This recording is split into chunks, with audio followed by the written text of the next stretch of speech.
Hello friends, welcome to our channel. లేడీకి లేచిందే పరగన్నట్టు నేను యూట్యూబ్లో ఈ వీడియోని చూసిన వెంటనే అబ్బా పిల్లలకి మంచి హెల్దీ అయిన ఫుడ్ అని చెప్పేసి నేను కూడా అయితే ట్రై చేసేసాను. ఇది ఎలా చేశానో నాతో పాటు మీరు కూడా చూసేయండి.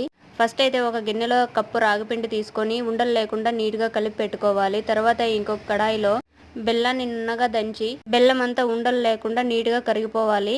ఆ బెల్లం నీళ్ళను కూడా పక్కన పెట్టుకున్న తర్వాత స్టవ్ పైన ఒక గిన్నె పెట్టి మనం ఆల్రెడీ కలిపి పెట్టుకున్న రాగిపిండిని అందులో వేసి బెల్లం నీళ్ళను కూడా స్ట్రైనర్ తీసుకొని వడగట్టుకొని ఇందులో పోసుకొని స్టవ్ ఆన్ చేసి అంతా చిక్కగా దగ్గర పడేంత వరకు కూడా మనము ఈ విధంగా కలుపుతూనే ఉండాలండి. ఈ విధంగా అంతా తిక్కగా అయ్యేంత వరకు కలుపుతూనే ఉండాలి. తర్వాత స్టవ్ ఆఫ్ చేసేసి అందులో కొంచెం నెయ్యి వేసుకొని మూత పెట్టేసుకోండి. ఇది చల్లారిన తర్వాత తిన్నాక మా పిల్లలు వచ్చేసి అమ్మ ఏంది ఇది ఇలా ఉంది అన్నారు. అబ్బా ఏమైందని చెప్పి నేను కూడా ఒక స్పూన్ అయితే నోట్లో పెట్టుకున్నాను. స్వీట్ గా ఉందని చెప్పలేము, అలాగా సప్పగా ఉందని కూడా చెప్పలేము. తర్వాత అందులో ఇంకొంచెం చక్కెర వేసి కలిపి పెట్టాను. అబ్బా